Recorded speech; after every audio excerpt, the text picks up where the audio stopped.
Oil well off the Louisiana coast is now under control. Eben Brown with the latest. The U.S. Coast Guard says their crews, along with Louisiana authorities, have stopped the leak of oil and natural gas from a well off the shore of Garden Island Bay, southeast of New Orleans. The spill was first reported on April 26th. Since then, more than 70,000 gallons of oily water have been recovered, but the full amount of discharge from the well remains unknown. Impact to wildlife so far appears to be minimal. Cleanup efforts continue, though a cause of the leak is yet to be determined. The well is maintained by Spectrum Opco, which purchased the closed well last year. Eben Brown, Fox News. Republicans in the House and Senate continuing to debate a bill containing many of the president's campaign priorities ahead of a self-imposed deadline to pass the bill. South Dakota Senator Mike Rounds says he remains confident he and his colleagues will come to an agreement at some point. You got to have 51 votes in the Senate, and you got to have 218 in the House. How we get there? Well, that's what we're working through now. Our goal, though, is to get that part done. Whatever else we can get done, anything else is a bonus. New York Attorney General Letitia James said Saturday she plans to team up with other lefty AGs nationwide to sue the Trump administration's Department of Health and Human Services over health care funding cuts. Why? Because they want to cut funds for housing. And the list goes on and on and on. All of these funds and more, we've got to stand up. And that's why Democratic attorneys general will be joining me in filing this lawsuit. But former Kentucky Attorney General and Senate candidate Daniel Cameron says this is a classic move by Democrats. James knows she is in hot water and being investigated for mortgage fraud, so she's trying to create a diversion. This is patently absurd, what Letitia James is doing in New York related to this potential lawsuit. To your point, these are proposed cuts. They haven't even been set in stone. So the fact that she is doing this just shows how desperate she is and trying to distract from her own legal woes that she has right now. And look, this is not uncommon. This is what the Democratic AGs do. Democrats are out of power in Washington, D.C., so they resort to these frivolous lawsuits. A pro-life activist thinks the church can play a role in abortion pill reversal. Chris Woodward has more. Abortion pill reversal may sound like science fiction to some listeners, but Joseph Parker of American Family Association says it is very real. It's been out a long time, and it's helped to save a lot of babies. As explained by Live Action, the mechanism of abortion pill reversal is essentially the same mechanism often used to prevent miscarriage, the hormone progesterone. Only in this case, it's aimed at reversing the effects of the abortion pill regimen. If a woman decides after taking the first of the 2 drugs in the regimen that she doesn't want to go through with the abortion process, she may be able to try abortion pill reversal.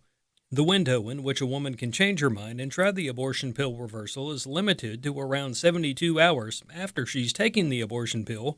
That, says Parker, is how the church can be more involved. Educating ourselves is very important because if a young woman comes to, say, a grandmom in the church and she doesn't know anything about abortion pill reversal, she may say, well, I'm sorry, baby, there's nothing I can do. But if she knows about it and simply can share the hotline with this young lady, the Lord could use this young grandmom to possibly save that and maybe other babies as well. The hotline is 1-877-558-0333. Information can also be found on abortionpillreversal.com. I'm Chris Woodward. Russia is extending an olive branch towards Ukraine as they hold a day commemorating their victory in World War II. Ashley Strohmeyer has more. Russian President Vladimir Putin is declaring a unilateral 3-day ceasefire in Ukraine starting this Thursday. Ukrainian officials are demanding the Kremlin leader accept a longer 30-day truce proposal from the U.S. It's so far been rejected. This as Chinese President Xi Jinping is set to pay an official visit to Russia this week to attend their Victory Day parade in Moscow. He's also reportedly planning to sign a bilateral document. For American Family News, I'm Rusty Pugh. In order to become godly men, young boys need to be shown what it takes. That's why Men of Honor exists. It's a privilege to teach boys age 7 to 17 the necessary life skills they'll use the rest of their lives. From 5:30 to 7:30 every Tuesday night from June 3rd to the 24th at the AFA campus, they'll learn basic craftsmanship, yard maintenance, and much more. It's free, and that even includes the food. Find out more about Men of Honor today at afa.net/events. Welcome to Today's Issues, offering a Christian response to the issues of the day. Here's your host, Tim Wildman, President of the American Family Association.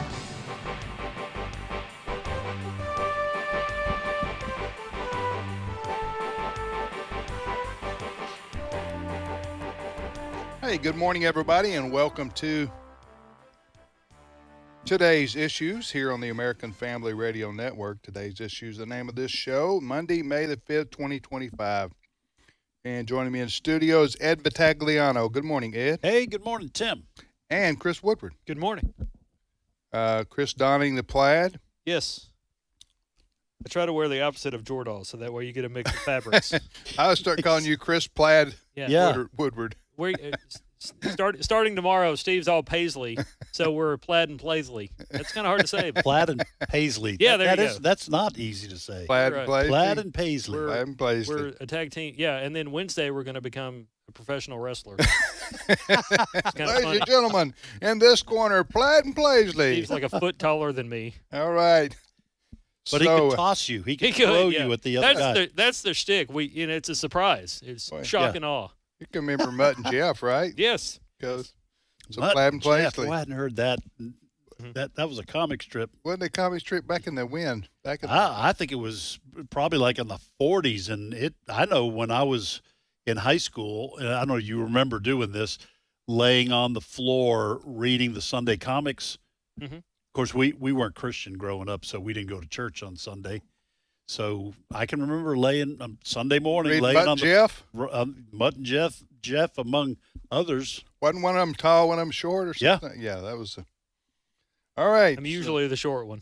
Back in the day, as they say, the Mutt and Jeff comic strip. That'd be a good trivia question. That is good idea. About Mutt and Jeff.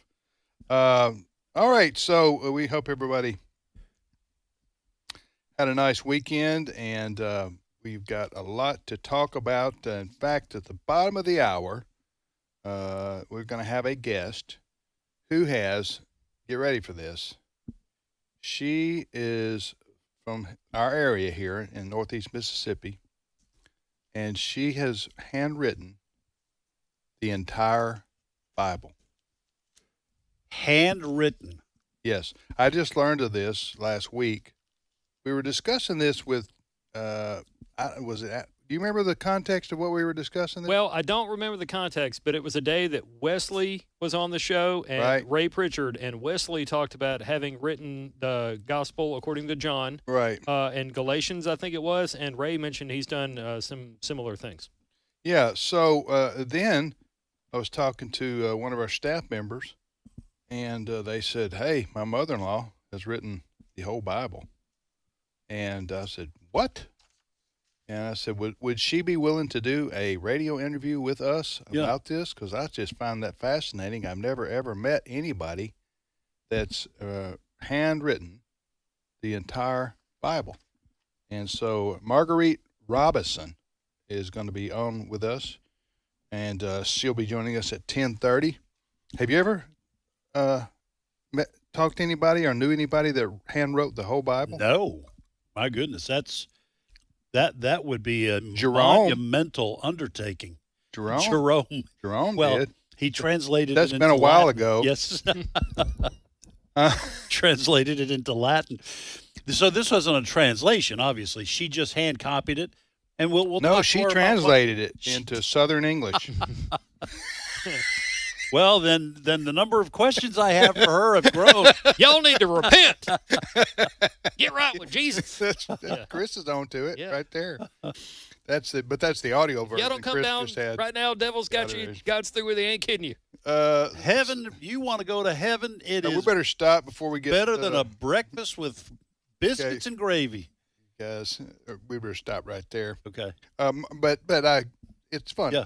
No. You tinker There's a on. time to laugh. Yeah.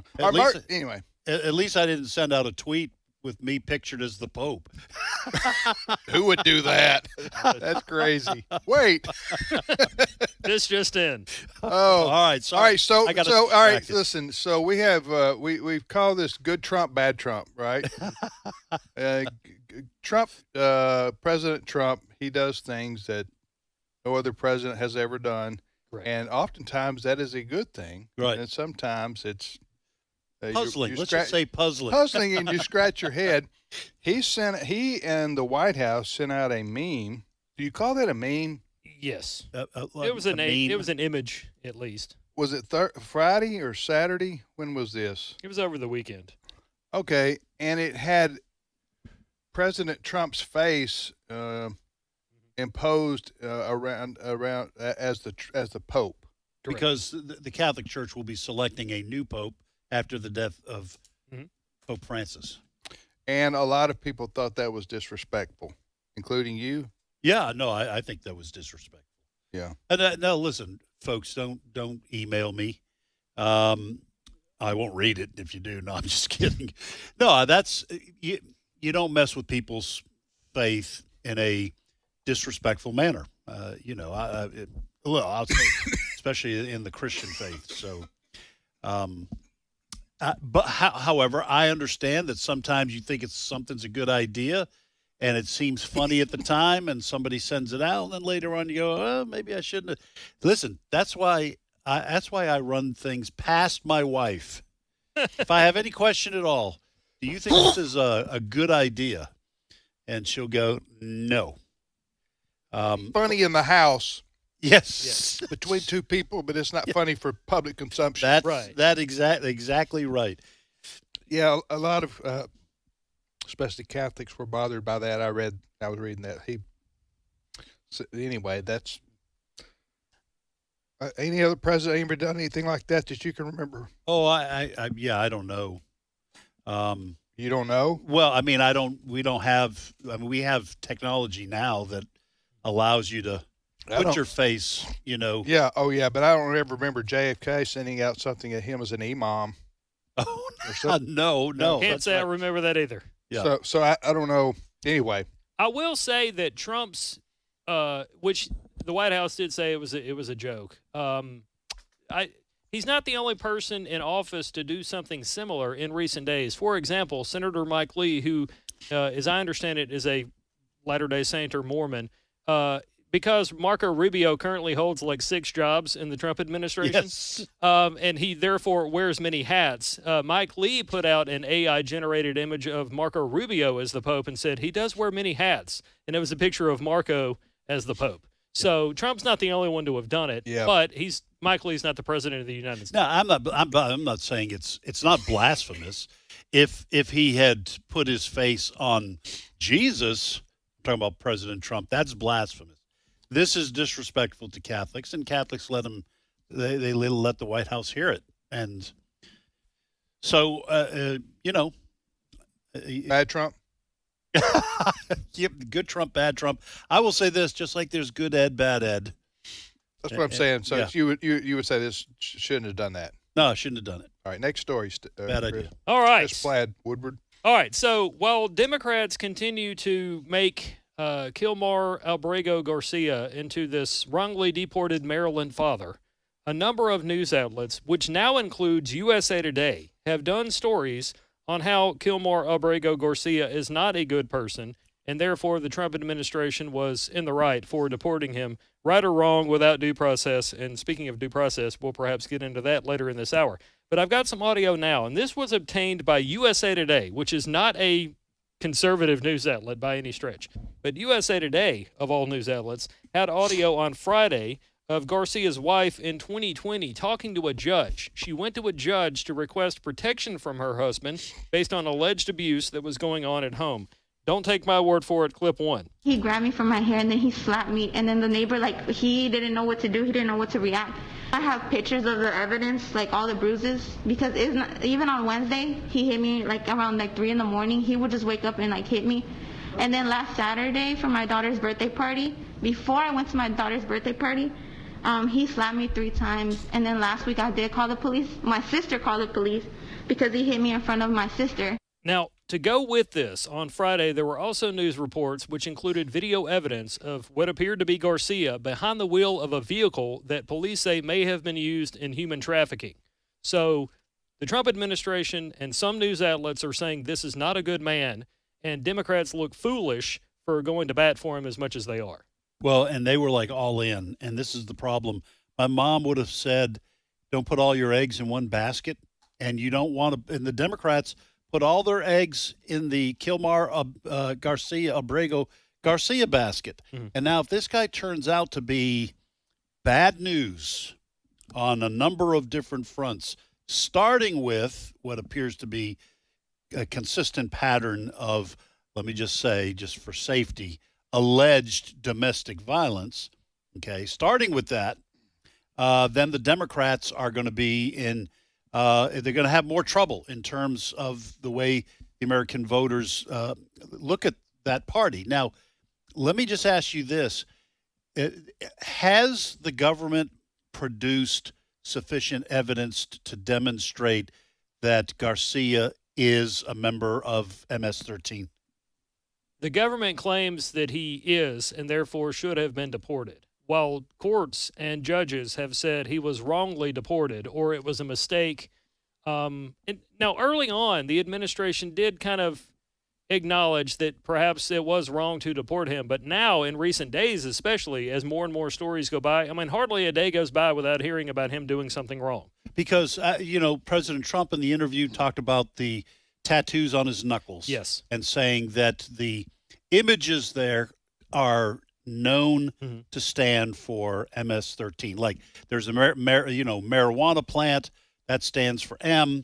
There was the S. I forget what the S was, and so then there was 1 and a 13. That these images stand for MS-13, although it doesn't explicitly have the letters and numbers MS-13. But the public has not seen the government's proof, or has it? It has not. Okay. And some people in the public think that the whole tattoos thing is a, quote, conspiracy. Forbes, for example, did a story on what it called the conspiracy behind Garcia's tattoos.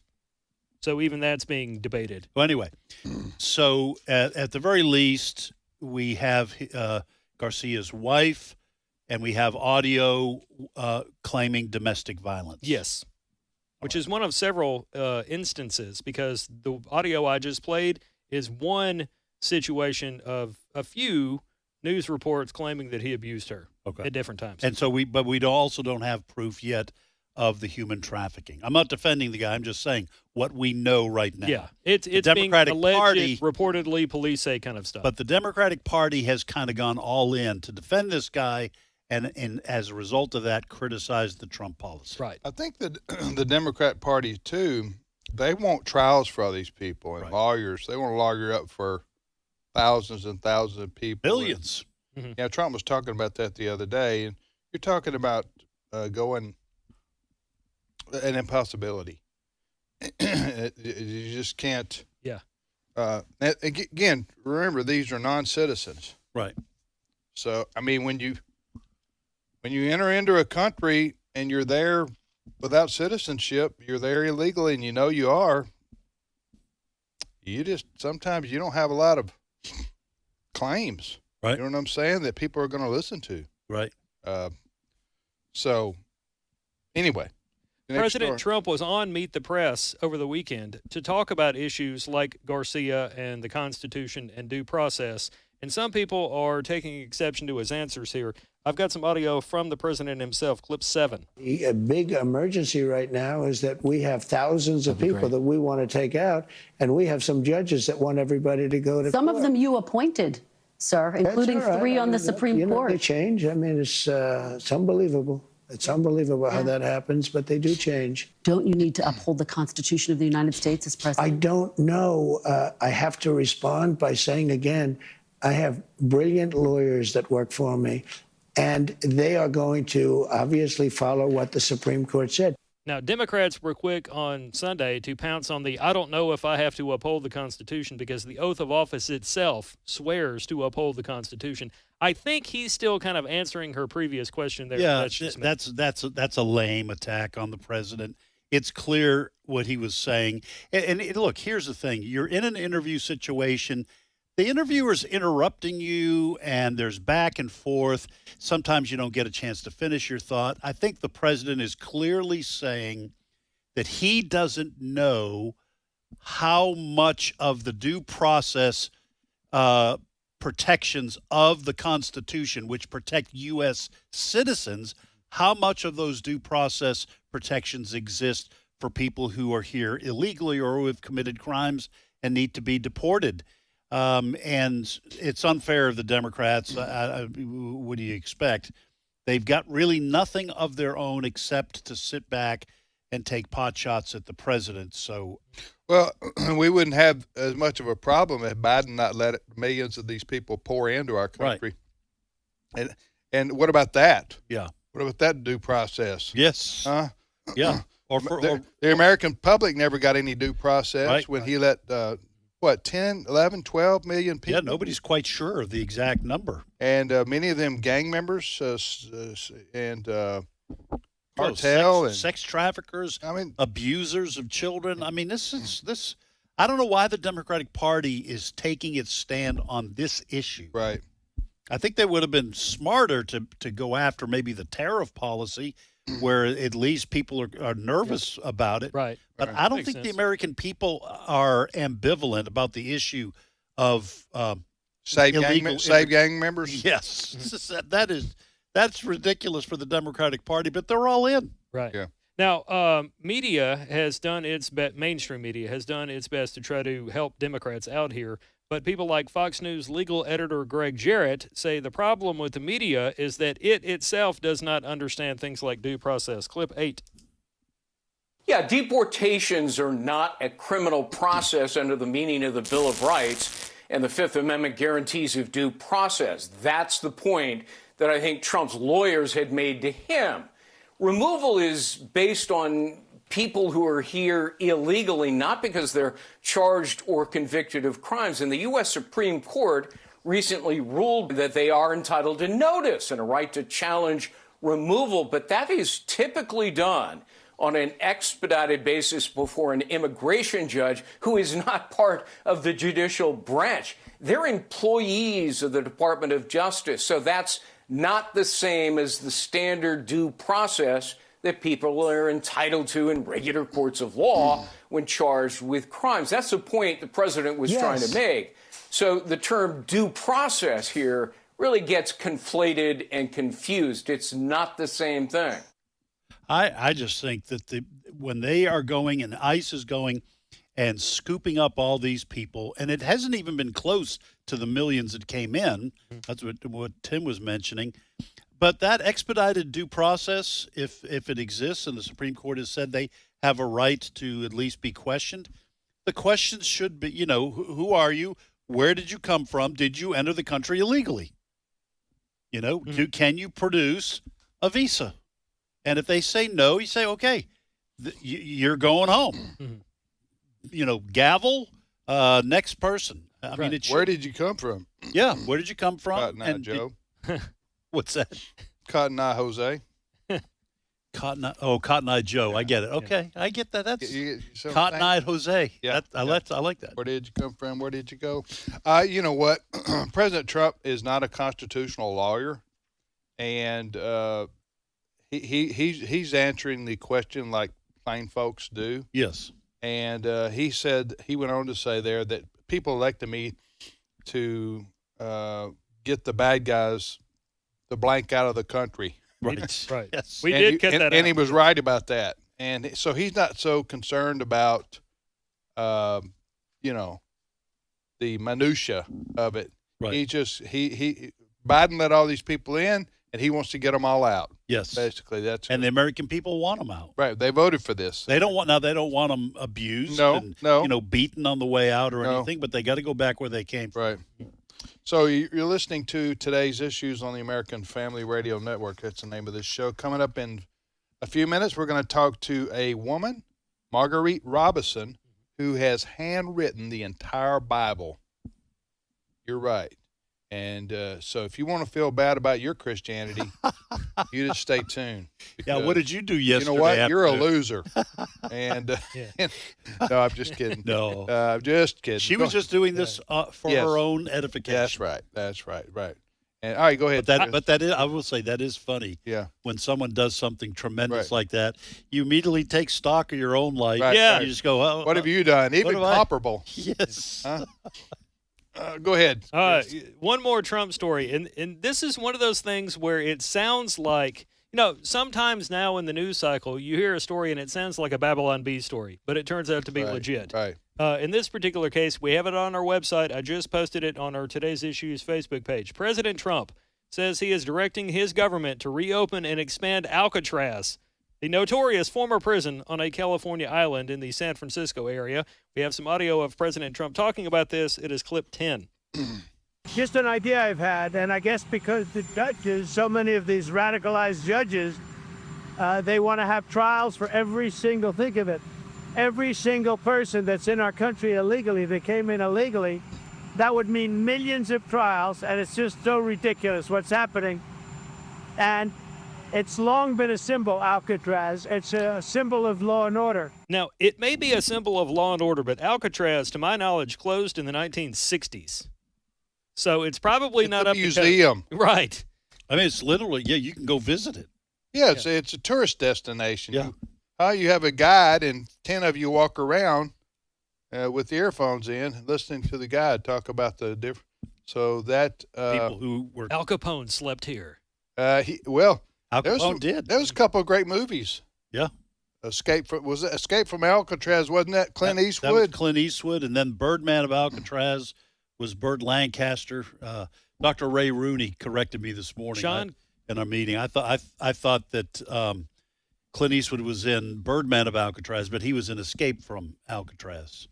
What are you going to say? I was going to say Sean Connery and Nicolas Cage saved the day in the 1990s from nuclear attack or something when they snuck into Alcatraz and prevented Ed Harris from harming everybody. That's from The Rock. I missed that. That was from The Rock in 1994. The Rock came along later. No, not the actor. Name of the movie. The Rock, as Connery would say. Now, by the way, folks, we're not recommending any of these movies. We're just I have no idea. I saw it before I knew Jesus as my Lord and Savior. All right. So I don't know. We can't vouch for the movies. We're Maybe just saying such a profanity for all we know. They were centered on Alcatraz, which has become kind of iconic in the American mind. I mean, so President Trump there is saying, well, but you got to be careful when Trump says this to preface his remarks. Quote, it's just an idea I had. Right. End of quote. because he has a lot of them. Most of them good, some of them nutty. Okay? I'm looking at a picture of Alcatraz on this. It's a little island, like a rock. That's why they called it the Rock. Mm-hmm. And it's about a mile offshore near San Francisco. You'd have to probably do a lot of renovation because it's not built. It was built back in the 40s or 30s or something, and the reason they shuttered it is because it became more expensive to operate it than to just have a prison on the mainland. Because everything's got to be shipped out there in boats. Yes, and according to the internet, it holds up to 312 prisoners. So the best escape from prison movie I ever saw was Shawshank Redemption. Yeah, that is Morgan Freeman, and what was the other actor's name? Robin? Was it Timothy Robbins? I think so. Yeah, it's the kind of movie that makes you think. If you were wondering whether you should do something that could land you in prison, you go, no, I think I don't think it was Timothy Robbins. I think it was, I may have, some people yelling at the radio right now. Shawshank Redemption. May have been Timothy Robbins. Let's see. Yes, it was. We were correct. We were? Yeah, we were. When you're correct, you say we. Okay. If you're incorrect, I would have said you were incorrect, Ed. You're wrong. We'll be back momentarily. Stay with us.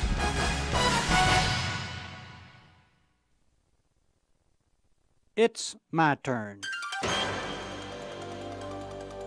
Here is your host for My Turn, Don Wildman. There once lived a man who thought of himself as a pretty good fella. He didn't drink too much, run around too much, hate his brother too much, steal too much, lie too much, or do anything else too much. He did all of these things in moderation.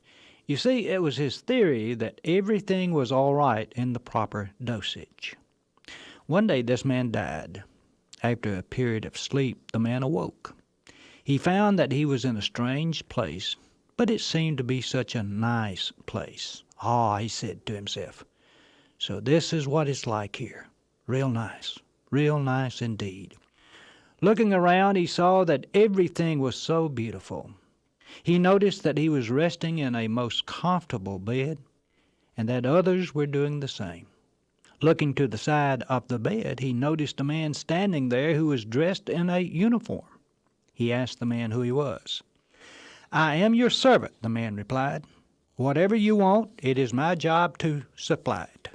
"Man, that's great," exclaimed the man who had died.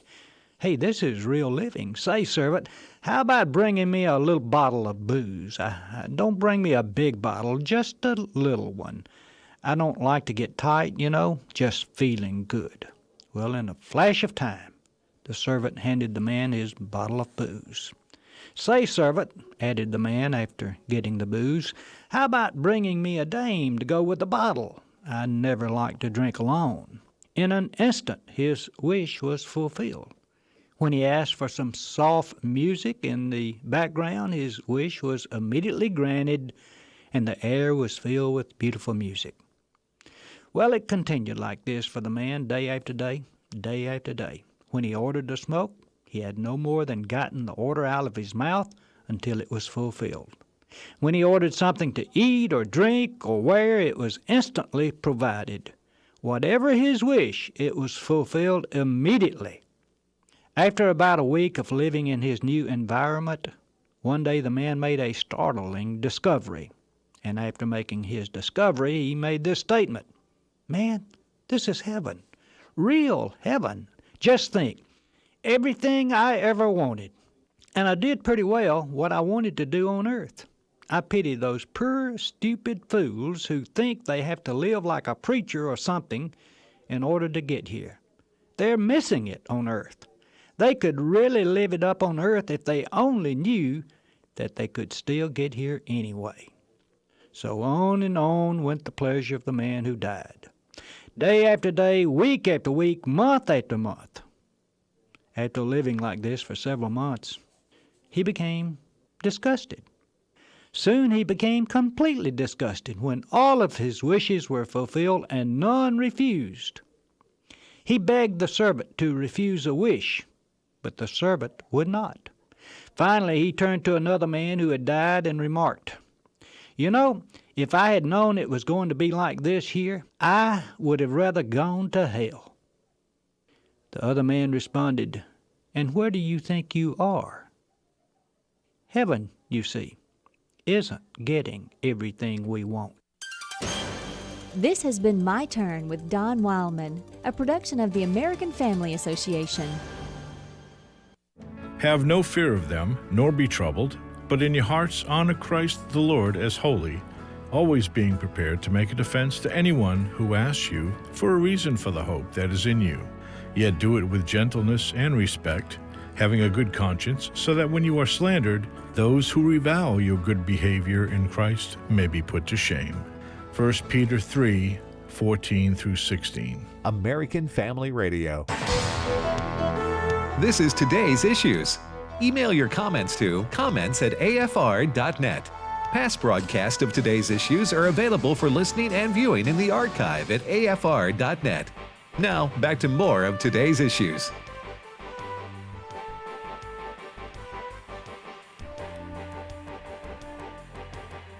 Hey, welcome back, everybody, to the radio program Today's Issues on the American Family Radio Network. It's, let's see, today's May the 5th. Thank you for joining us on the program, Tim, Ed, and Chris.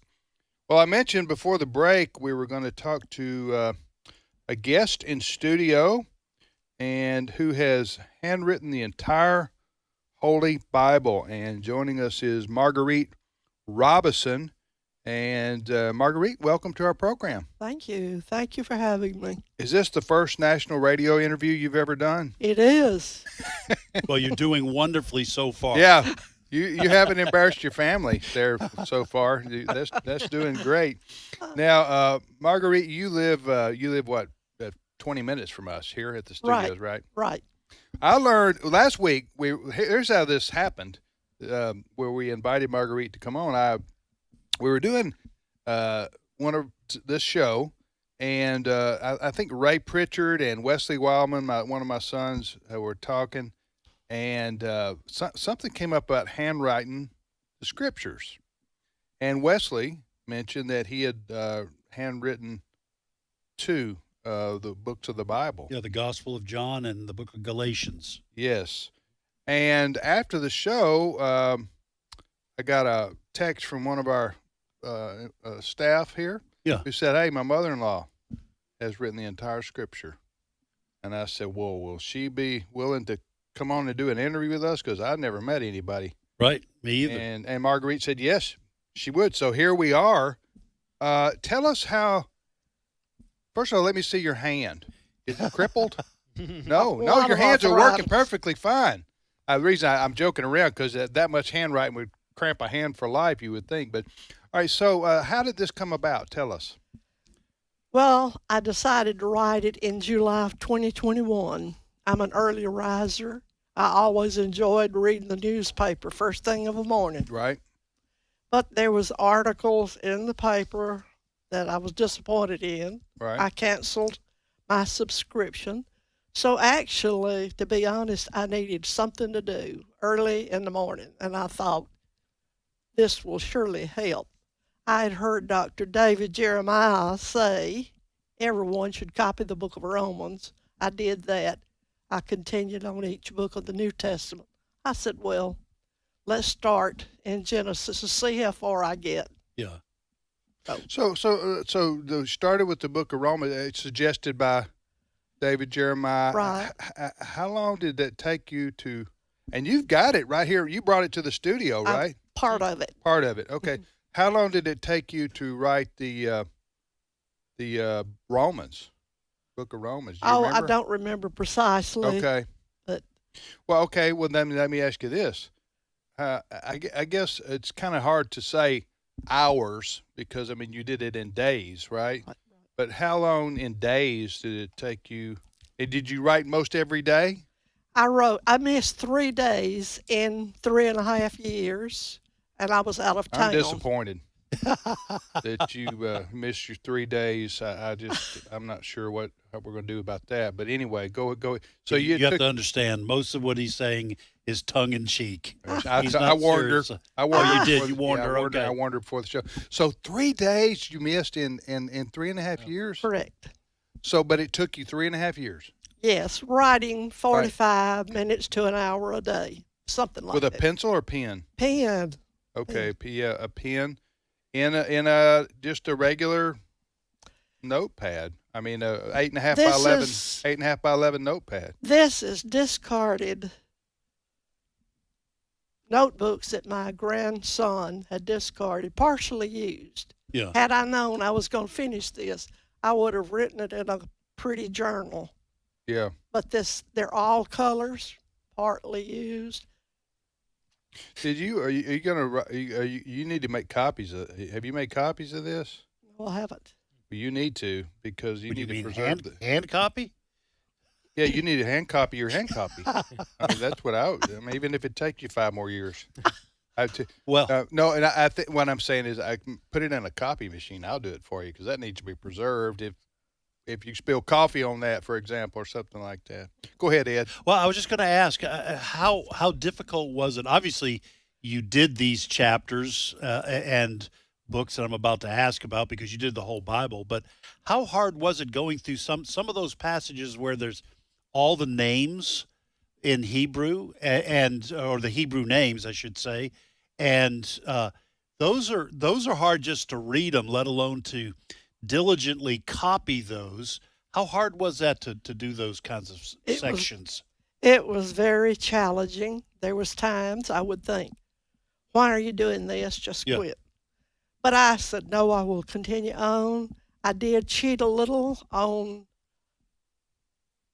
numbers when it was written out 10,000. Yeah. I used numerals, Oh, okay. I see. but I continued on. If you made mistakes, did you just correct them? Or you didn't maintain that if you made a mistake, you had to start all over in a particular book. No. You just cross through it and write the right thing.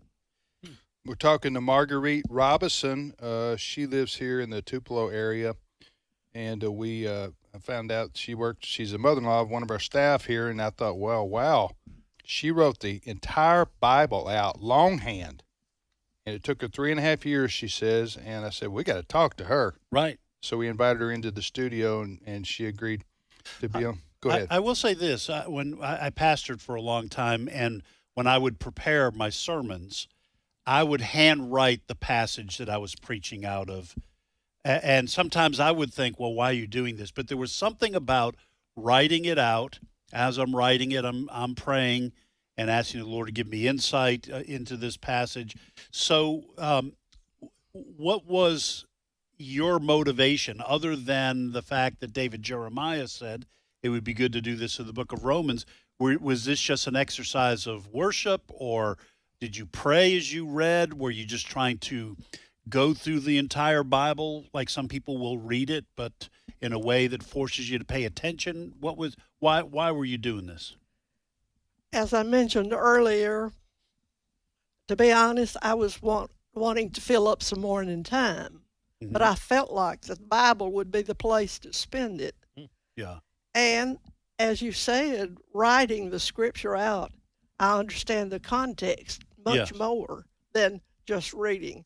I've read through the Bible years ago, read through it entirely. Yeah. And I've memorized scripture through the years. But there's something about writing this scripture that it stays with you. It's been a blessing. You pay attention a little bit more. Oh, yes. If you read over passages that you've read before, sometimes our minds do funny things, and we can be reading the scripture and our mind can actually be on something else, but not if you're writing it. Right. If you're handwriting it, you're paying attention to everything you're writing, and there is something to that. I mean, I agree with what Dr. Jeremiah said, and then what you did was, and that's a phenomenal undertaking in completing the task. I enjoyed it. I look forward to that every morning. Yeah. And when I finished, it was emotional. I didn't want it to end. Yeah. Let me ask you this. Give me two, if you can. What are two of your favorite Old Testament Bible stories as you wrote along and you said, wow, I really like writing about this? Well, I always like Daniel, the story of Daniel. Yes. Of course, Noah. Yeah. And the ark. Yeah. Among so many others. Yeah. Those two, those are good. That's a good one. The other thing I had is a practical question. We joked about this earlier, but I know if I handwrite for 15 minutes, which I rarely do anymore. I mean, well, I can't remember the last time I did. I'll handwrite for 5, or maybe 10. Handwriting for how many hours a day? An hour? No more than an hour. An hour. But how did you ever get finger cramps or? Sometime. Yeah. But, I have arthritis, but the Lord just kept giving me the strength in that hand. Did you write in cursive or in print? Oh, cursive. Yeah. Yeah. Oh, man. Writing in print, that would make you lose your religion. Yeah. Okay. Not. Yeah. I still write in cursive. These guys have made fun of me for my note writing. Well, it's not the only thing we make fun of. Yeah. But that's one of them. Yeah. Well, listen, Marguerite. So you did an interview recently with the a Baptist Southern Baptist. Yes. For the state Baptist Record. That's the Baptist magazine for the state of Mississippi. Right. Right. And you're doing some stuff with us here at American Family Association, American Family Radio. Well, listen, anything else you want to say or add to our conversation? I would suggest that people that have time on their hands, yes, elderly people like me, it's a great thing. You receive a great blessing from it. You're going to learn whether you intend to or not. Mm. Amen. And people can start small. They can do the book of Ephesians. True. Or they can, True. They can. Jude. Yeah, Jude. Yeah, that would you'd save some paper there. But well, Right. would you mind if you don't want to? You don't have to. Do you Would you like to share how old you are? I'm 89. 89. Right. So you did this. When did you start? You were 85? 85. 85. So that was back in the day. That was back in the day. Yeah. So the point is, when you reach your 80s, for example, your life's not over. There are still things you can do, and you still can learn. Sure is. Yeah. I had no idea when I started to write this that it would become known to anyone. Yeah. It would not have been had it not been for my daughter. Yeah. Well, but if it will help someone else, Amen. encourage someone else. Well, I'll tell you, I got to say, and this is the way Italians think. I'm Italian. Your friends have nothing on you. You hang out with your friends, and they say, "Well, I went and did this, and I went and did that." You could say, "Yeah, but you never copied the Bible, did you?" Yeah, I think that's where you trump lose. card. I think that's where you lose your reward in heaven. I think that's the scripture about that you wrote about. That's in there somewhere. Yeah, I think that's so. Anyway, Marguerite, thanks for doing this interview. We appreciate it. Well, thank you for having me. Okay. And you are still mentally sharp. 89 years old. Well, very, very articulate most days, right? Most days. Yeah. Thank you, Marguerite. All right, that's Marguerite Robison, our guest today in studio. So you asked her how old she was. Well, I told her if you don't want to say, you don't have to. That's okay. But that's part of that's all right. That's part right. of the amazing thing about this. 89. 89 years old. She started when she was 85. Listen, I'm. You can start today, Ed. I'm 66. And finish by the time you're 89. I get tired, by noon. Now I am excited. So have you ever written out any? What you said? You just wrote out Bible verses for your sermon? Yeah, well, from my sermons. That is a good idea if you're going to preach a sermon on text to write it out. Over the years, I did my own personal commentary on Ephesians and a couple other books in the New Testament where I would write out the scriptures and then, comment underneath it just in case I ever wanted to preach on that passage. But nothing like what Marguerite did. Did you ever, while you were preaching, I don't know what I wrote there, have trouble reading your own writing? No, I can read my writing, but I will say this. My sermons I would circle a word and draw an arrow over here, so they were not laid out very well for anyone other than me. Yeah. I do that. And sometimes the part that I drew the arrow to over here, I'd bracket it and draw an arrow to the other page. And I would have to, while I'm preaching, follow those arrows. She also had me use notebooks because I used to come into the Today's Issues meetings with my topics on the back of my kids' schoolwork that they were just going to chunk it. We used to tease you about that because you'd come in with your notes and I'd say, "What is that? My back of an ice therapist cream has really wrapper?" helped me get through those. But she had it in just an old fashioned 8.5 by 11. Yeah, spiral notebook. Spiral notebook. That's what she wrote in. Well, she called it old-fashioned. I guess people still use it. She mentioned that if she had known that she was going to do this, she would have done it in nice, journals. But she didn't intend to start out. She didn't start out intending to write the whole Bible. Yeah. But one book led to another, which led to another. It's pretty amazing. Yeah. Story there. And so 89. Wow. You're listening to Today's Issues on the American Family Radio Network. Thank you for listening to AFR.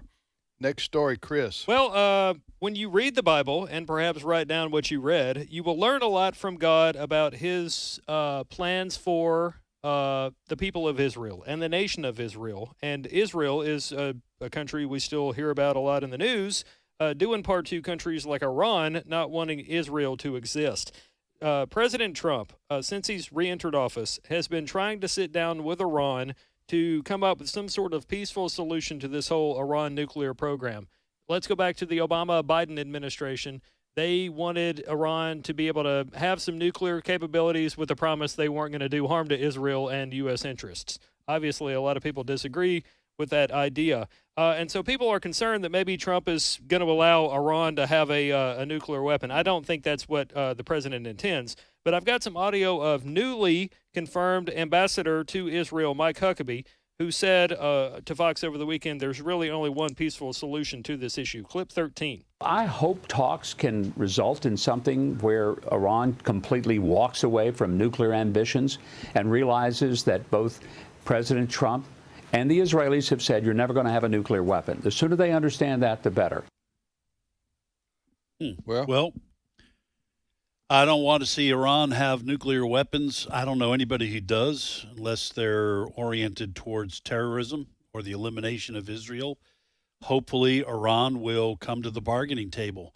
Listen, if President Trump is able to pull off all the things that he's intent on doing, ending the Russia-Ukraine war, getting Iran to agree to end its program to get nuclear weapons, the tariff, correction of the trade deficit.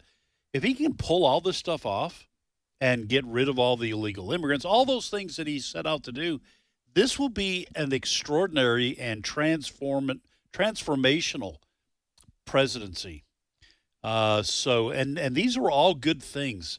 Again, I don't know that much about the tariff situation. I do. You do. We can get to it in a minute. I certainly don't want to see a recession. But all this other stuff, I think, is all good stuff. People ought to be praying that God will give a favor to the president. I'd like to see the war between Russia and Ukraine end, for example, all those people continuing to die. So just be praying for success for a lot of these efforts. I certainly don't want to see Iran with nuclear weapons. Yeah. Next story. All right, let's go with a SpaceX story here. The South Texas home of Elon Musk's SpaceX rocket company is now an official city with a galactic name, Starbase. A vote Saturday to formally organize Starbase as a city was approved by a lopsided margin among the small group of voters who live there and are mostly Musk's employees at SpaceX.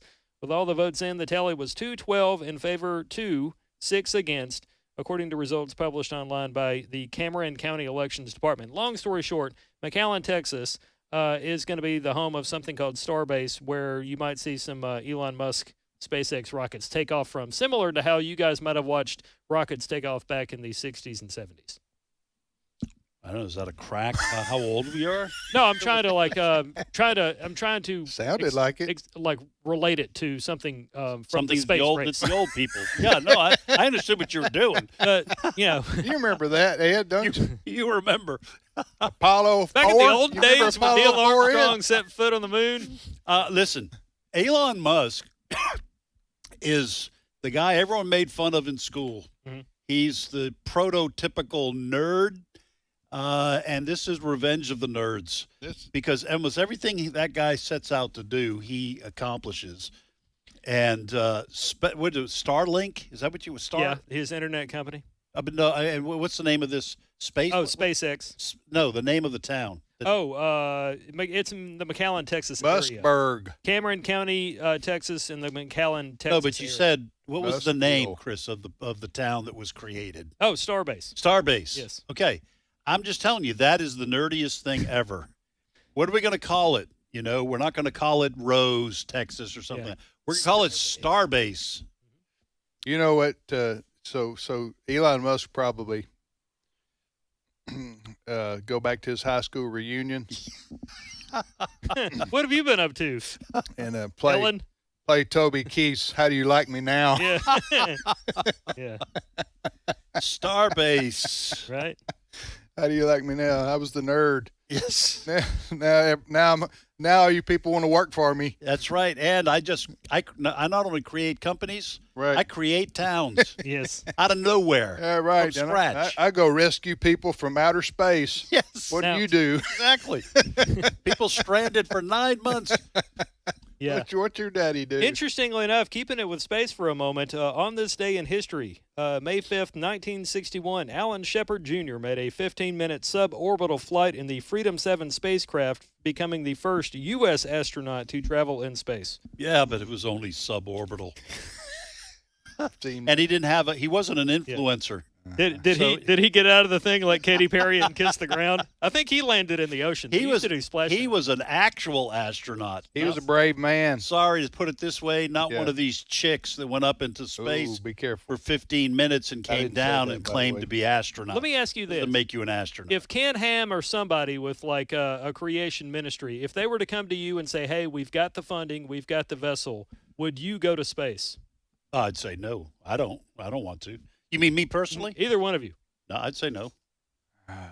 Oh gosh, I'm not crazy with the venture, but I'm not. I'll do. I went with my uncle. Of course, I was like 11, I think, in a a glider. Hang glider? Not a hang glider. Just the kind that the plane pulls you up. Plane pulls it, and you go up, and then the plane disconnects, and you all you hear is the air. Yeah. Going through, huh? Yeah. No. Yeah, I understand what you're saying. No, I would not do it. I did that in 1976. Well, I think I was 13 or something. Yeah, you didn't like know that. any better. Well, I went. I don't think I had a choice. My dad put me behind my uncle, put me in the glider with my uncle, and said, "See you in a few minutes." And I'm like, going, "What are we doing? Hope. What are we doing, Daddy?" You'll find out, son. Yeah. What are we doing? Where's the sacrifice? We're going up to the top of the mountain. Listen, my wife on a Saturday would say, "What do you say we go out to eat at such and such a place?" And I have to think, do I really want to get dressed and go out? And we go out. Nah, I'll make you a sandwich. How's that? Yeah. And if someone said, no, instead we want to send you into space, I'm going, nah, no, thank you. Well, I'm looking at, we're going on family vacation in a few weeks. Yeah. On the Gulf, down at that's far enough. Destin, Gulf Florida. of America. So I was looking at parasailing, because that's what I'm saying. I'm not crazy, but I'll do something like that. Yeah. Parasailing in the Gulf of America? You darn right. You shoot, Tim. You darn tootin'. You know there's sharks out there. Well, that's yeah. If you fell in, it would be be doubly bad. Yeah. First of all, you could break every bone in your body, and then a shark come along. You're Now, right, Ed. Now Things could go bad. I got to pray for you when you're on vacation. You got to have an optimistic view of life, though. You can't just live in fear every day. I don't. And just stay have home an and make a optimistic sandwich. view. Oh, you don't? And you know, you're the one who says you're not going up in a plane unless it's got 2 pilots and 2 engines. Well, I'm just saying. That's I don't do. Yes, that's right. But that's right. You're right about that. But that's smart. Yeah, that's being smart right there. Don't go up in a plane right. And so you're going to go up in a parasail with no engine and no pilot. Yeah, but you got to research this stuff, man. Okay. You got to say, okay, what are your chances of dying? You know what I'm saying? Well, what are your chances of dying if you stay right there on the beach? We probably need to pick this up after the show. Well, Chris, would you go up in space? I would probably be more inclined to actually do like the Katy Perry thing where they could just go up just above the earth, because I'm not scared of heights, but I don't like rickety heights. Like, I've been on planes, I've been on the top of the Eiffel Tower, I've been rickety heights, like Ferris wheels. That's a band. I'm not a fan of Ferris wheels. Okay, where the only thing holding you between eternity is like some chain link or whatever. Yeah. No, paragliding, I would not do that. But flying like straight up, paragliding is safe though. And I mean, parasailing behind a boat. I mean, they do it every day, all day. They don't release you. Oh, okay, no, I'm not talking. No, they don't cut you loose. Well, that's what I was thinking. No. That's what I was thinking. They reel you in. Oh, okay. Now you go on a boat. Okay, that's and different. you get harnessed in, and then they let you out with the parasail, and you're above the Gulf, and then they reel you back in. Oh, they that's reel you back different. In. No, I thought they cut you loose. No, this ain't no military exercise. And all right, is that helpful? That's helpful. Okay, we'll be back momentarily. Stay with us.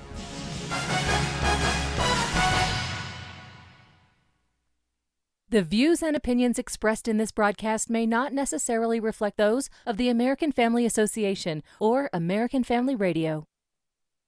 Faith, family, freedom. American Family Radio. All God asks of you is faithfulness. Headlines in USA Today. Did you see it this morning? All the odds against us. Faithfulness is the word. There's a place for you on the battle line. Engage in the fight for America's families. Visit afa.net and then take your position. A message from the American Family Association. This is American Family Radio, a listener-supported ministry of the American Family Association.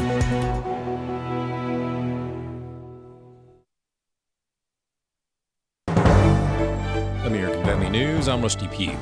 A Milwaukee judge is charged with interfering with deportation efforts hours before she issued new guidance on how state officials should not cooperate with ICE agents.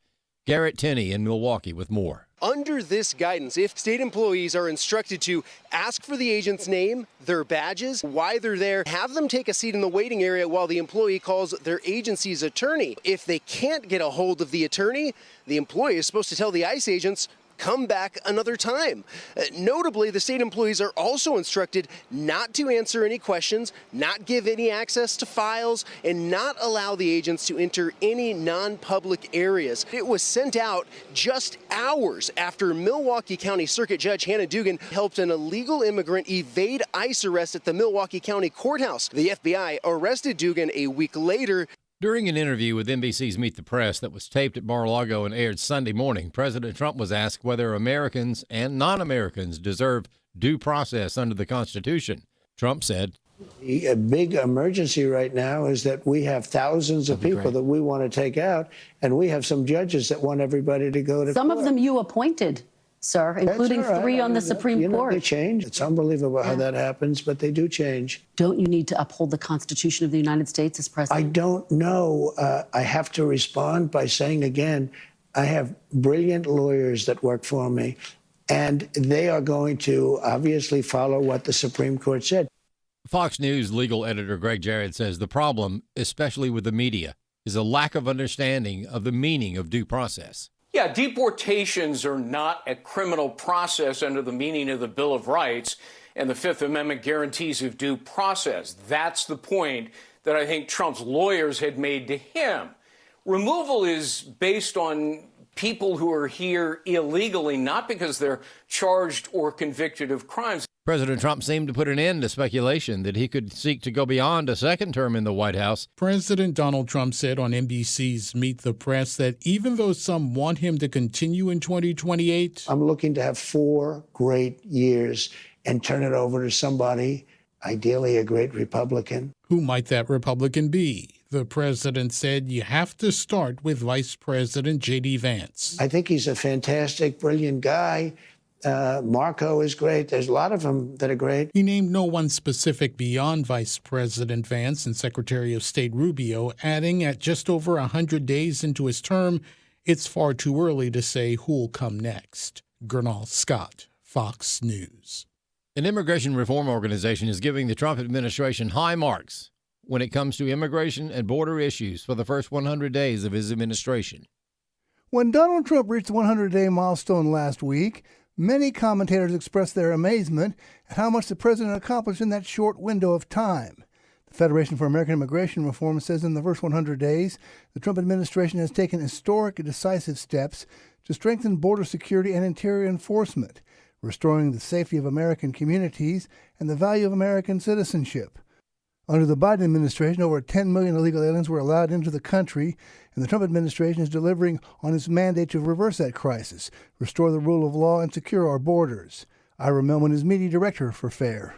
As far as the border is concerned, it's just night and day difference. During the month of March, which is the most recent month that we have data for border apprehensions along the southern border, they encountered a grand total of 7,181 people coming across the southern border illegally. If you go back to the height of the Biden border crisis, that was a slow day, and this was an entire month. And Millman says President Trump was able to shut down the border almost immediately. And we are now at the point where we're starting to remove people from the country, bring the numbers down, rather than trying to prevent the numbers of people here illegally from growing as rapidly as they were over the past 4 years. So he made this a campaign issue. He made promises on this issue, and he has largely kept them. I'm Chad Groening. More news online at afn.net and on the AFN mobile app. I'm Rusty Pugh. In Denver, Colorado, Jamie Sanchez obeyed the Lord's call and opened the Drip Cafe to create jobs to help unhoused people get back on their feet. Of course, the LGBTQ community began persecuting him for his Christian beliefs. His inspiring story of standing boldly for God's truth in the face of great opposition is part of our Impact series, and we'll send you the DVD as our thanks for your gift to AFA. Visit afa.net/spiritual war. afa.net/spiritual war. Today's Issues continues on AFR with your host, Tim Wildman, President of the American Family Association.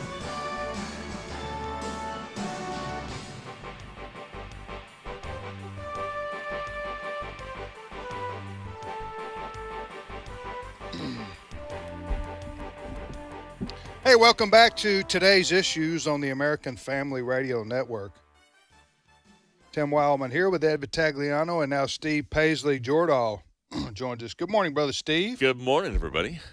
So we were talking about parasailing. Yeah. Which I'm thinking about doing in about 3 or 4 weeks. Yeah. We go on family vacation. Even now? Down at the beach. Yeah, I'm thinking about doing it. I've done it once before. Yeah. Not there, but at the Lake of the Ozarks. But so Ed, so Steve decides, Ed. Yeah. Steve decides, I think I'll show Tim a video clip of a parasail adventure where the rope snapped. I call it a rope. I don't know. I guess it's a rope. Yeah, it's not a string. Okay, but the people survived though. They just floated down to the water, didn't they, Steve? Yeah, they did. No harm, no foul. A little bit wet. I think that was actually a movie scene with Tom Cruise in it, because he does his own stunts. He does his own stunts. He does. That's between kind of. No, it wasn't. It was a real. People up They there. have the GoPro cameras. Or something. Yeah. So anyway, I guess there's one in. I wonder if parasail companies advertise that. We're 99% successful. 99%. Huh? Yeah. Would you jump out of a plane to go skydiving? They had a 99% success rate. Yeah. Would you do it? Mm-hmm. That's a good success rate under most circumstances. Absolutely. 99. Go for it. If you score 99 out of 100 on a test, you've done good. Absolutely. 99 on 100 on a what? Yeah, but you can't. On a parasail adventure? You're probably not going to die if you Yeah. get an F on a test. All right. You're listening to Today's Issues on American Family Radio. Well, we have in studio with us a very special guest. Sometimes our guests aren't special. But Dr. Baroo Corman, he is the founder of Love Israel, a ministry dedicated to providing verse-by-verse teaching of the entire Bible from the original languages and Jewish context. His program airs each Saturday here on American Family Radio from noon Central Time. And we want to welcome Dr. Corman. Good morning, brother. Good morning. It's very nice to be here, and I'm not a parasailer at all. So I'm with you. Now, you are visiting us here in the U.S. from your homeland. From Israel. We live in Israel. I've lived in Israel for 25 years. We grew up in the States, but now in Israel. Where'd you grow up here? Grew up in Chicago, and after I got married, we moved to Florida, to Miami. We were there for a number of years.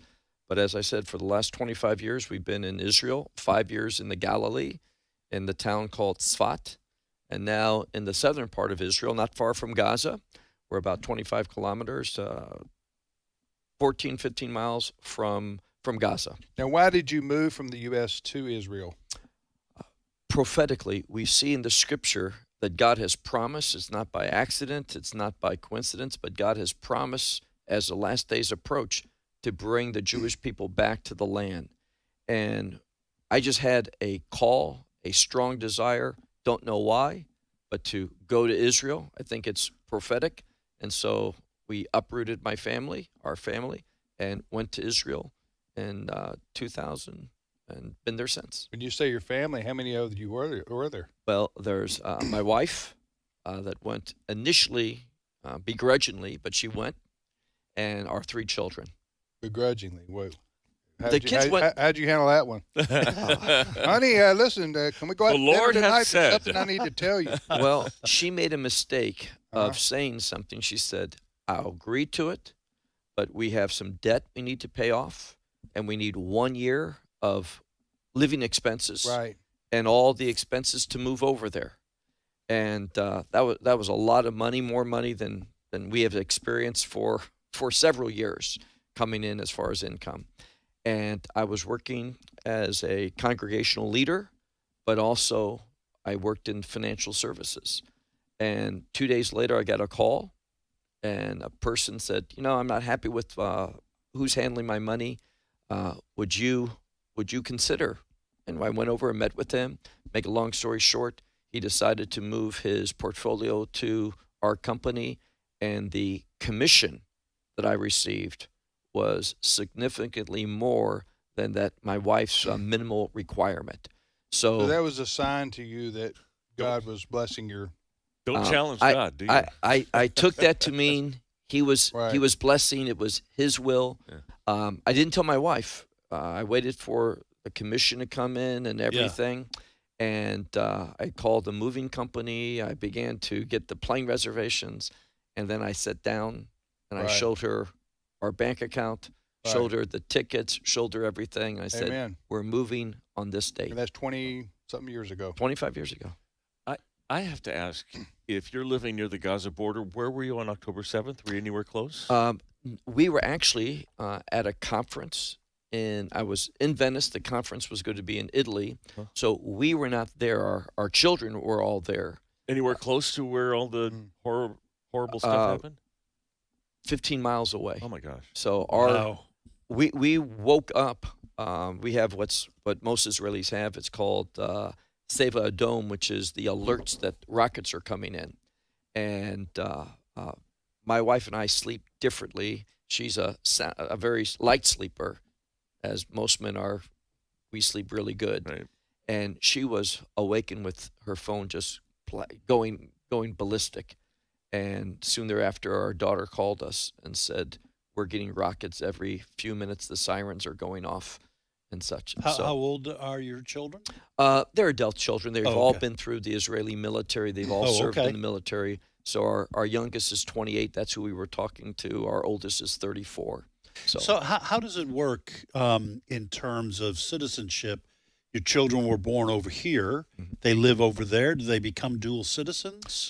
We all have dual citizenship. If you can prove, based upon rabbinical law, that you are Jewish. Okay. So there's a process you go through.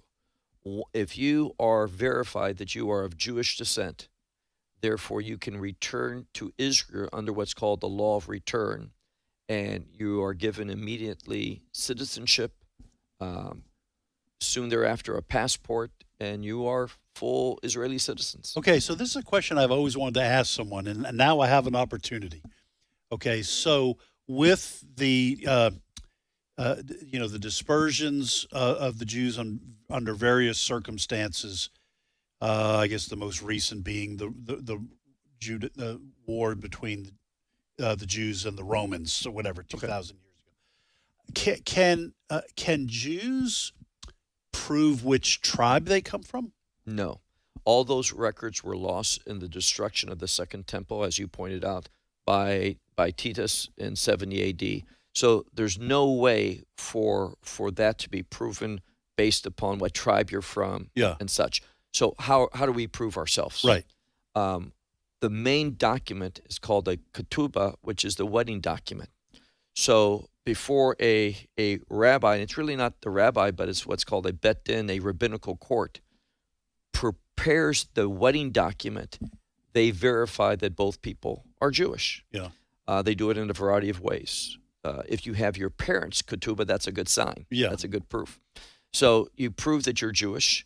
Now, today, there's another thing they want from people, and that is a letter from a rabbi attesting that he knows personally you to be Jewish. Okay. So if you have those two documents, that's pretty much what it requires to prove that you're Jewish, that you are born from a Jewish woman.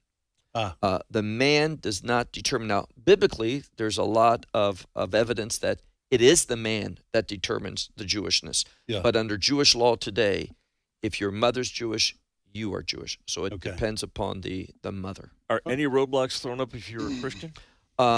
Basically, if you are a Christian and Jewish, you are not allowed that right of return. Therefore, you need to make sure that things are not on the internet and such. Right. Now, I had a lot of things on the internet. Right. Where I was unique is that, contrary to most Jewish people who are believers, our family was very involved in the Jewish community. We had the synagogue that we still went to even as believers, where it was the synagogue that hosted a large event, which a large portion of the Jewish community came to. I was the MC of that. So I knew many of the leaders. I knew what's called the shliach, which is the person for the Israeli government that officiates whether you get citizenship or not. He knew me personally, Right. or I knew him personally, Right. and therefore he made it happen very easily. They just assumed that I wasn't a believer, and therefore they didn't do any of the background or anything that they staunchly do today. Wow. We're talking to Dr. Baroo Corman, founder of Love Israel. He's heard each Saturday afternoon on American Family Radio from noon to 1 o'clock Central Time here on AFR with the program Lost in Translation. So what do you do? What do you do there? I mean, you do the radio program, but what's the mission? What's your purpose for your ministry? Our whole ministry is about one thing, and that is sharing biblical truth. So we do studies of Scripture. Okay. Now, in Israel, we do those scriptures, obviously, or those teachings in Hebrew, because our emphasis is not in having an international church there. Our emphasis is reaching Hebrew-speaking Israelis with the truth of God's Word. So we do that through seminars. We just completed the Passover season, the Feast of Unleavened Bread, which is a very busy time for us because we have seminars, we have different events, we have different groups, home groups that meet in different places. And so we use these festivals in order to share biblical truth. What percentage of our Israelis are what you call secular versus religious? Well, you have really two groups in Israel, as you pointed out, secular, and then the other group is Orthodox. And when you look at the ultra-Orthodox community, those with black suits and the beards and the pale, the side curls and the black hats, you're talking probably around 20%, but it's growing, and it's growing rapidly. Based upon the mitzvah, Peru Urvu, which means be fruitful and multiply. So that's a very important commandment for that community. But then you also have probably about 40% additional to get us up to 60 of what's called Dati Lumi, not Haredi, but Dati Lumi, which is our more modern Orthodox. They don't dress in that attire that like Reformed Jews in this country? Well, but there's basically no Reformed Jews in Israel. There's a small group of pockets, mostly Americans that have come over, but it's basically non-existent. Okay. So you have Dati Lumi, which are Orthodox. They follow Jewish law, biblical law, with a rabbinical perspective, and you have the Haredi community. That's about 60%. So to answer your question, Tim, about 40% of Israel's population is secular. But that's about all of Tel Aviv, right? Oddly enough, Tel Aviv is changing rapidly. My oldest daughter and son lives in Tel Aviv, in southern Tel Aviv, in a neighborhood called Shapira. And she's seen growing number of Haredi Jews moving into this community. The largest Frum ultra-Orthodox community is just real close to Tel Aviv. It's called B'nai Barak. And there's several 100,000 in that. So Tel Aviv has that reputation, but Tel Aviv's very liberal because of the secularism. Yeah. But there's still a growing and vibrant Jewish Orthodox communities, even in Tel Aviv. That's very interesting. I always thought that Israel was far more secular than that. You're saying 60% believe in God and respond by living a Orthodox Jewish life. Let me just clarify something. We lived in one of those ultra-Orthodox community, and we saw people who were extremely committed to Judaism. But in getting to know them and sharing things with them, they would say confidentially, I'm not even sure I believe in God. What was important to them was this culture, it's great for family life. Yeah.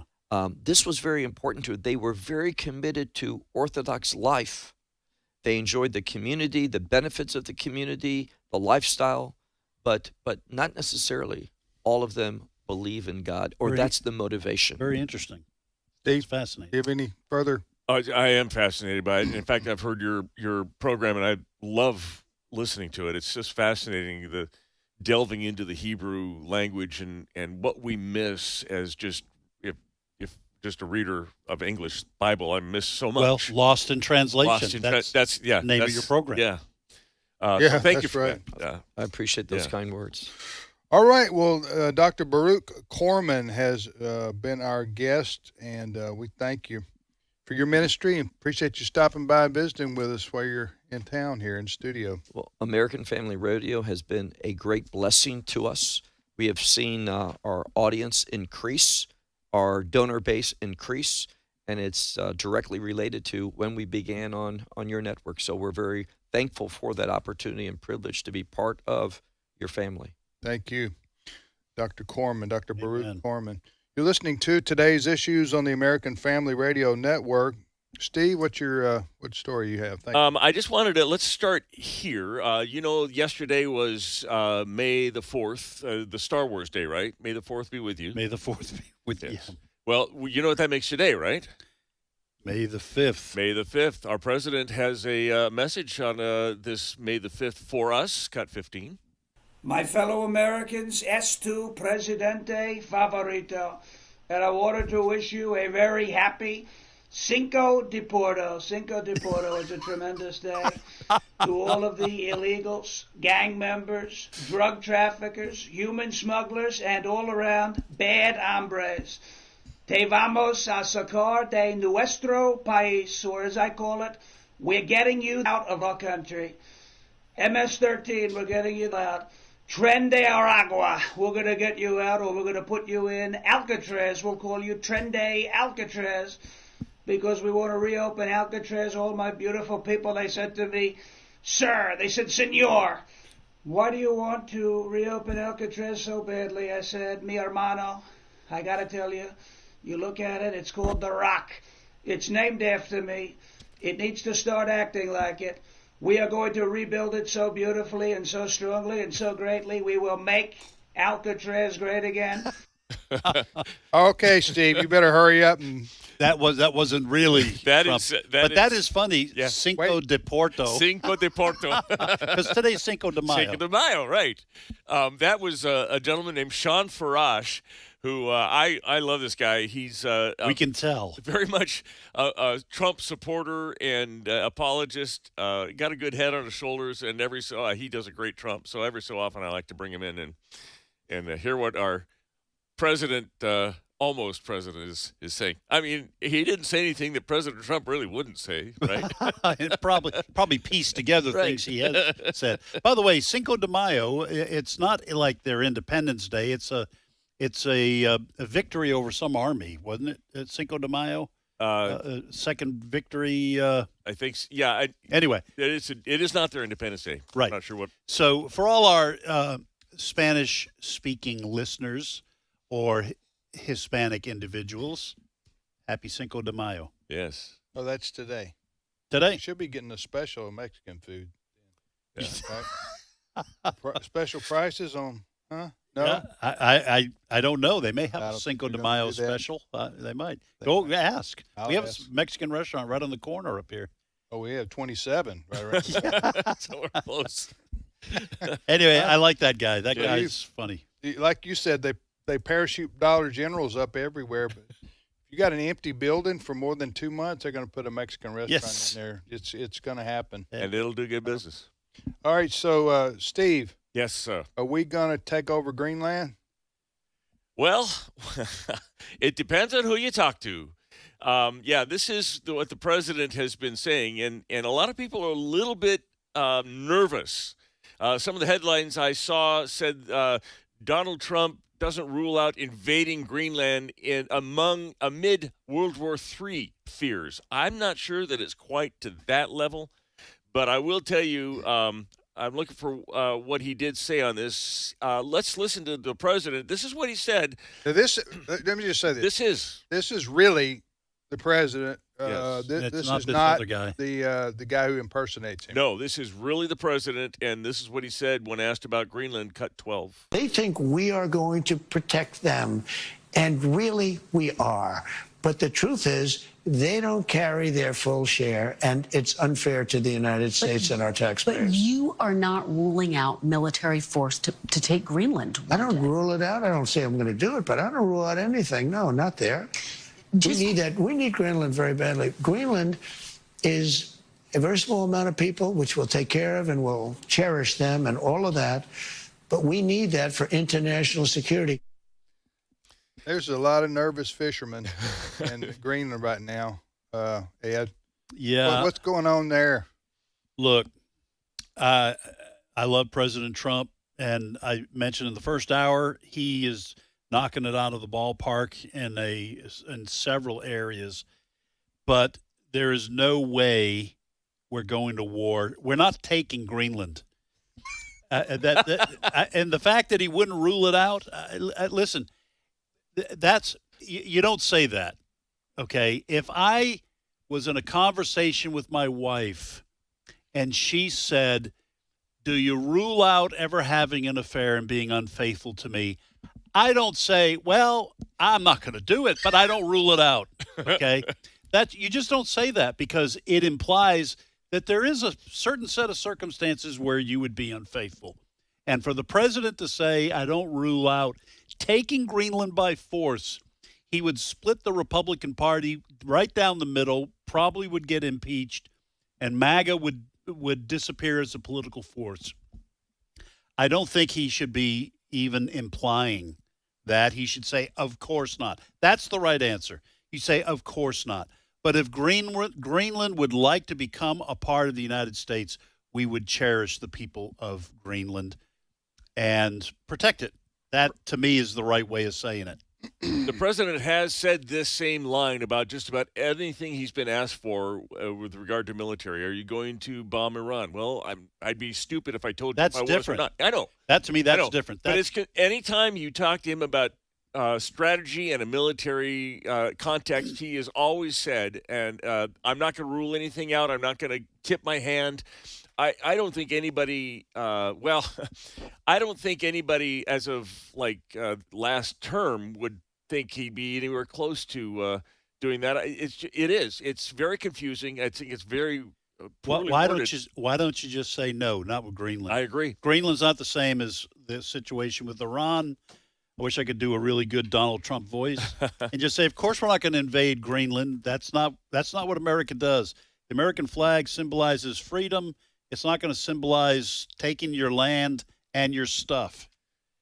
Kind of along the same lines. Do you know that who's coming to the White House this week?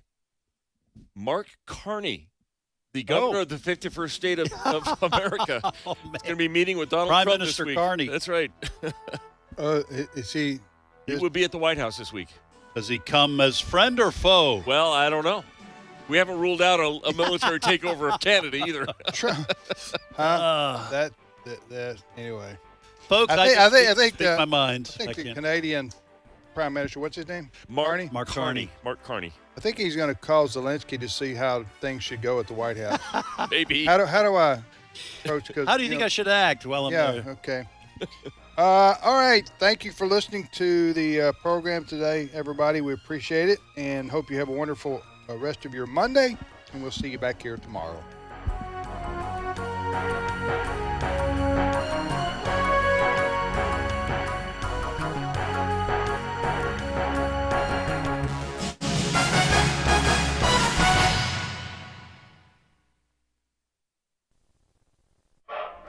And my father, your great